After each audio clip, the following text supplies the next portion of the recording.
20 horas de lecturas. Es un reto que yo espero se pueda cumplir. Ellos, al parecer, todos han seleccionado, al menos en este caso, yo creo que la mayoría son los cuentos escritos en el exilio del profesor Juan Bosch, expresidente constitucional del país, y a mí me han asignado Los Amos, que es un cuento bastante corto, pero interesante, tiene muchos giros culturales que son muy propios del pueblo dominicano. Y el cuento lo que cuenta es lo siguiente.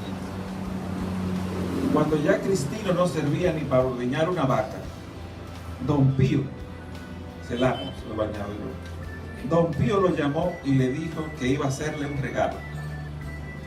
Le voy a dar medio peso para el camino.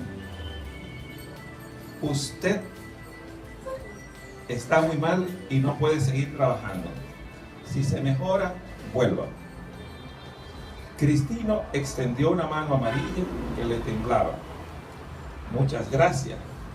Yo lo estoy leyendo tal cual está escrito. Ah, perfecto. Muchas gracias, Tom.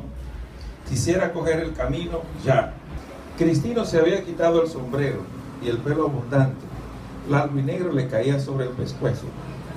La barba escasa parecía ensuciarle el rostro, de pómulos salientes. Está bien, Don Pío, dijo. Que Dios se lo pague. Bajó lentamente los escalones, mientras se cubría de nuevo la cabeza con el viejo sombrero de fieltro negro. Al llegar al último escalón se detuvo un rato y se puso a mirar las vacas y los críos. Pero se había pasado a distancia un motor. Luis Pierre llegó de su tierra meses antes y se puso a trabajar, primero en la colonia Carolina, después en la Josefita, e ignoraba que detrás estaba la colonia de Gloria. Porque sabía que el corte empieza siempre junto a la trocha. Iba con la esperanza de salir a la trocha cuando notó el resplandor. Al principio no comprendió. Jamás había visto él un incendio en el cañaveral. Pero de pronto oyó chasquidos y una llamarada gigantesca que levantó inesperadamente hacia el cielo, iluminando el lugar con un tono rojizo. Luis Pierre se quedó inmóvil del asombro. Se puso de rodillas y se preguntaba qué era aquello. Gritó, y así empezó la cacería sin que los cazadores supieran qué pieza perseguían. Era poco más de media mañana, repartidos en grupos. Cada militar iba seguido de 3 o 4 peones, buscando aquí y allá, corriendo por las trochas, todos un poco bebidos y todos excitados. Después abatió la cabeza, pegó la barbilla al pecho para que no lo vieran llorar y empezó a caminar de nuevo, arrastrando su pierna enferma. La gente que se agrupaba alrededor de Luis Pierre era ya mucha y pareció dudar entre seguirlo o detenerse para ver a los niños. Hora y media más tarde, el sol del día 24 alumbraba los campos y calentaba ligeramente a Encarnación Mendoza, que yacía boca arriba tendido sobre hojas de calle. A las 7 de la mañana, los hechos parecían estar sucediéndose tal como había pensado el Filipino. Nadie había pasado por las trochas cercanas. Por otra parte, la brisa era fresca y tal vez llovería, como casi todos los años en Nochebuena, y aunque no lloviera, los hombres no saldrían. No regresarían. La sombra vino tan doloroso que hicieron ladrar de miedo a todos los perros de las comarcas. Al iniciarse la noche se oyó el coro hacia el punto de potrero, pegado a las lomas. Más tarde, cerca de Camino Real, lo que indicaba que corrían el campo sin cesar y de seguir así, no tardarían en saltar sobre la alambrada. Poco antes del amanecer, don Braulio oyó a los perros que ladraban en forma agitada, muy cerca de la casa, a poco hoy. Nando se lamentaba a gritos de don Braulio, pensaba cuánto iba a costarle esa tropelia de su toro. 2 veces más se repitió el caso, en el término de media hora, una en el arrozal del viejo Morillo, más allá del arroyo, donde Joquito batió la tierra y confundió las espigas con el lodo.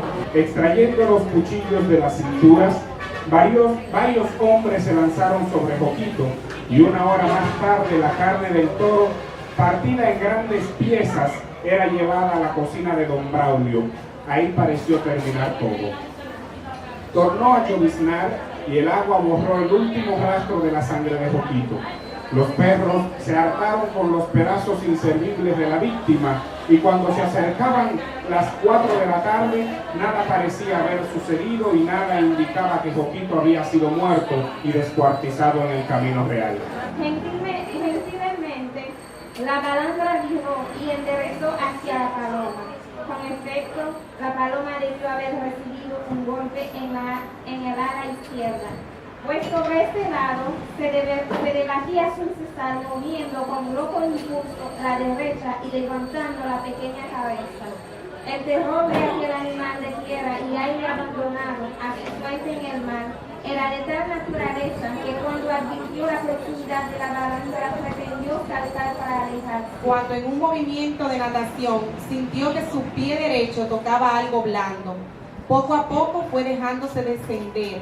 Aquello podía ser lodo, podía ser vegetación marina, podía ser un pulpo o simplemente el revuelo del agua que deja a su paso un pez mayor.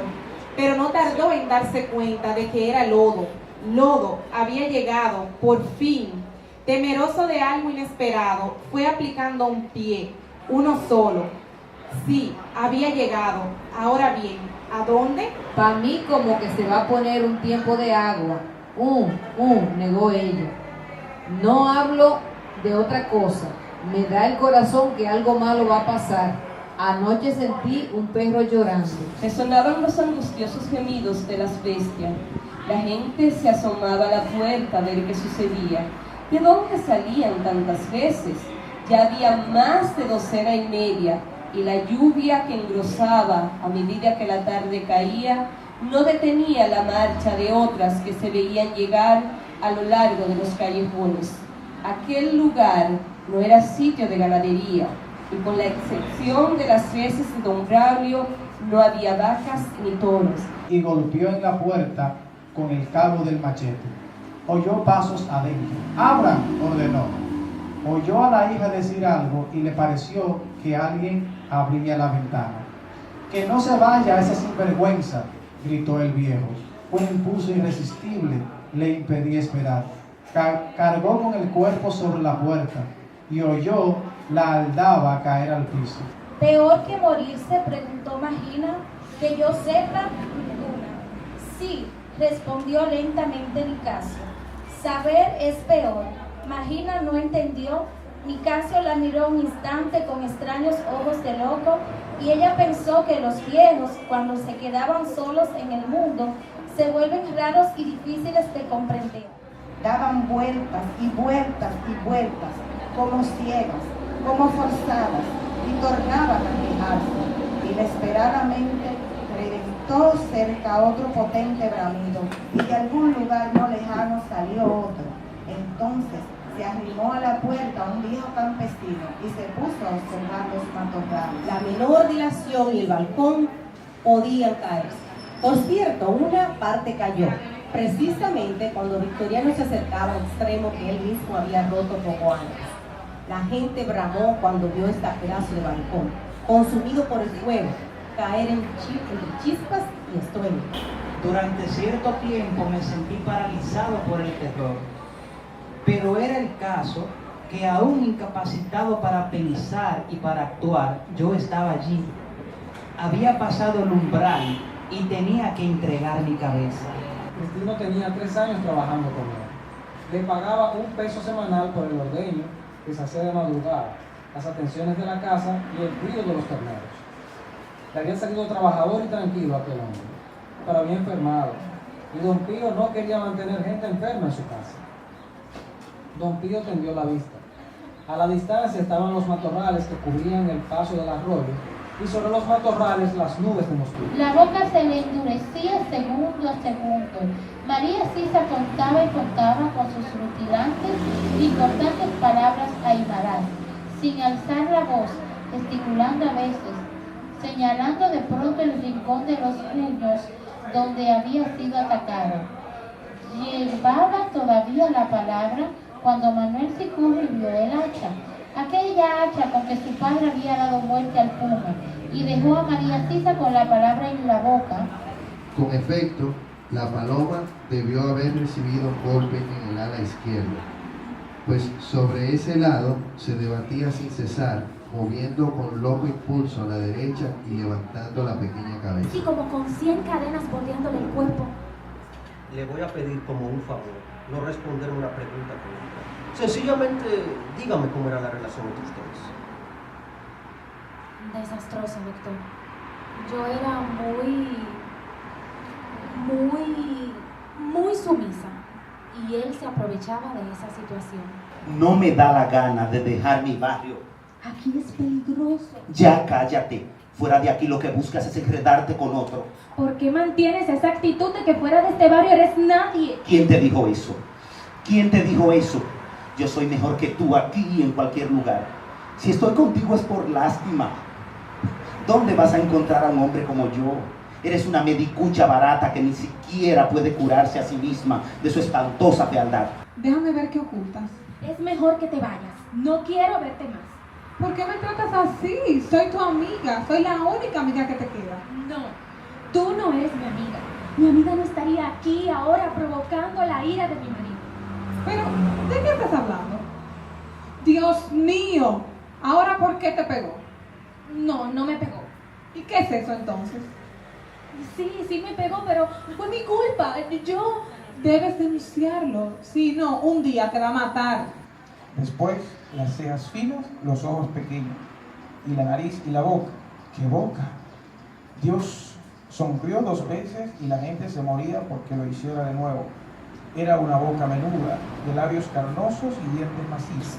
Comenzaban sin que nadie supiera cómo, ni debido a qué causa. Y todos los que iniciaban esas atrocidades decían que el Señor Dios les mandaba hacerlas. Y sucedía que las víctimas de tantas desgracias le pedían ayuda a él, que nada tenía que ver con esas locuras. Pues solo hablaba de tarde en tarde para llamar a la mujer y pedirle café. Y entonces su voz grave y dura se expandía por gran parte de aquella pequeña calle, dejando la convicción de que Victoriano era un hombre autoritario y violento. Uno de los que despertaron sobresaltados la noche del siniestro en la casa de José Abud. Yo estaba junto a mi madre, viéndole luchar con el ataúd la mañana en que él se fue. Volvimos a encontrarnos en la cárcel, a donde me habían llevado mis ideas políticas. Estaba en una gran celda, junto con otros presos. Labraba un pedazo de madera con una pequeña cuchilla y parecía aislado en medio de sus compañeros. El de ojos aturdidos preguntó, incrédulo, ¿habrá gente ahí? El que estaba tirado de espaldas en la tierra se levantó. Tenía el rostro severo y triste a un tiempo. No dijo nada, sino que anduvo alrededor del bohío y abrió una puerta. La choza estaba dividida en 2 habitaciones. El piso de tierra, disparejo y cuarteado, daba la impresión de miseria aguda. Había suciedad, papeles, telarañas y una mugrosa mesa en un rincón, con un viejo sombrero de fibras encima. Me había entregado a disfrutar de la noche. La fuerza del mundo se sentía allí. Cantaba alegre y dulcemente el río. Chillaban algunos insectos y los incontables hojas de los árboles resonaban con acento apagado. El alma podía ver al doctor, aunque de manera muy imprecisa. El médico se acercó al cuerpo de don Damián. Le tomó una muñeca. Pareció azorarse. Pegó el rostro al pecho y lo dejó descansar allí un momento. Después, espaciosamente abrió su maletín y sacó estetoscopio. Con todo cuidado, se lo colocó en ambas orejas y luego pegó el extremo suelto sobre el lugar donde había estar el corazón. Y saquen esos bueyes, que sus carnes sirven todavía. Los de varias largas corrieron en dirección de maravilla, y el negro saltaba sobre los troncos que iban arrastrando el agua, y otros fueron en busca de machetes y cuchillos, mientras los perros aullaban de alegría, pensando en un próximo festín. El difunto estaba vivo. La atmósfera del juicio se cargó más cuando Jesús Oquendo, peón de obras públicas y testigo presencial, dijo con toda sinceridad: lo que pasa es que el difunto estaba vivo. ¿Cómo?, preguntó el juez intrigado y al parecer de mal humor. Sí, yo lo vi y él fue el matador. Entonces, en la concurrencia empezó alguien a reírse. Le soltó al hombre que salió a recibirlo: aliste a su muchacha, que de mí está enamorado de ella y se la lleva hoy mismo. Oyendo hablar al hombre de sus cosechas, siempre mudo y grave, don Pablo esperó el café. Sí, allí estaba. No quería creer lo que veía y esperaba que a última hora se ordenaría la suspensión del trabajo. Siempre había sido él así. No se avenía a aceptar que la gente procedería mal, sino cuando ya era evidente que lo habían hecho. En ese momento, por ejemplo, Felicio no pensaba en que estaba abriendo la tumba, sino que pensaba en don Pablo, y lo veía ante él tal como había sido antes de volverse maniático.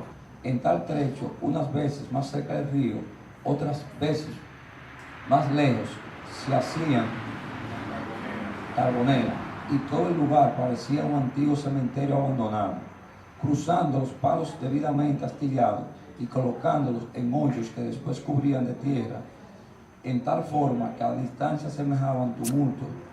¿Me dijo usted que fue en la loma del Puerco donde se vio con el socio? Ellos sí, taita. Así no me lo dijeron. Bueno, está bueno. Pero no me hable lloriqueando. Levante la cabeza y dígame. Fue la vieja Terencia, dijo usted, la que arregló el asunto. Sí, taita, la vieja Terencia. Pero ella dijo que se murió cuando la vihuela. Mejor que se haya muerto, para que sean menos los sinvergüenzas. De haberlo sospechado, se habría ido antes de las 12, con mayor precisión, cuando vio su reloj de muchacha a las 11:03. A esa hora había acabado su sexto ron y prefería no beber más. Se bajó hasta la mordedura, quitó las gotitas de sangre y durante un instante contempló. Un dolor agudo nacía de los dos puntitos violetas y comenzaba a invadir todo el pie. Apresuradamente se ligó el tobillo con su pañuelo y siguió por la picada hacia su rancho. Y yo echaba para el monte, entreverándome entre los mandroños y pasándome los días comiendo verdolagas. A veces tenía que salir a la medianoche como si me fueran correteando los perros. Eso duró toda la vida. No fue un año ni dos, fue toda la vida. Encarnación Mendoza comprendía que con el deseo de abrazar a su mujer y de contarle sus cuentos a los niños, iba a confundir una sombra de celos. Pero además, la habitación necesitaba ver la casucha, la luz de la lámpara iluminando la habitación donde se reunían cuando él volvía del trabajo y los muchachos le rodeaban para que él los hiciera reír con sus ocurrencias. Que no venga la desgracia a caer sobre todo lo que queda en nuestra casa, y entonces se encienda la casa, y otros incendian otras casas, huyen en un verdadero pánico, como en éxodo de guerra, y en medio de ellos va la señora que tuvo el presagio exclamando: yo le dije que algo grave iba a pasar y me dijeron que estaba loca. ¡Que viva! Señoras y señores, con este cuento, la idea que da vuelta, la universidad abierta para adultos guapa. ¿Qué le ha parecido el maratón? ¿Qué tal le ha parecido? ¿Qué mensaje le tienen a la población? Para mí personalmente, el maratón fue muy emocionante.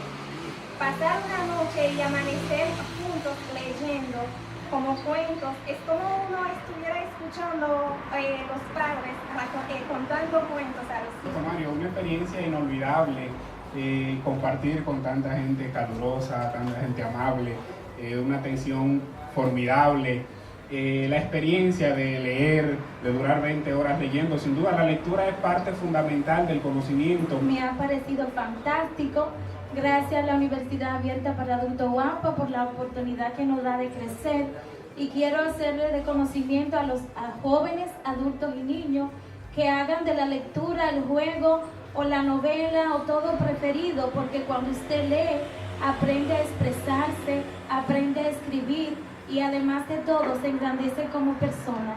La lectura enriquece a uno como persona y también el alma. Particularmente exhorto a las personas, a los estudiantes, facilitadores que sigan apoyando tipos de actividades como esta, pues ya que crecemos como la compañera aquí decía, como persona, y si creamos la lectura y la mantenemos como hábito, llegaremos adelante y seremos diferentes ante la sociedad, que es lo más importante.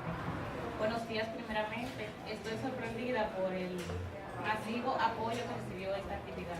Realmente eso da a entender la importancia de la lectura, que saca de la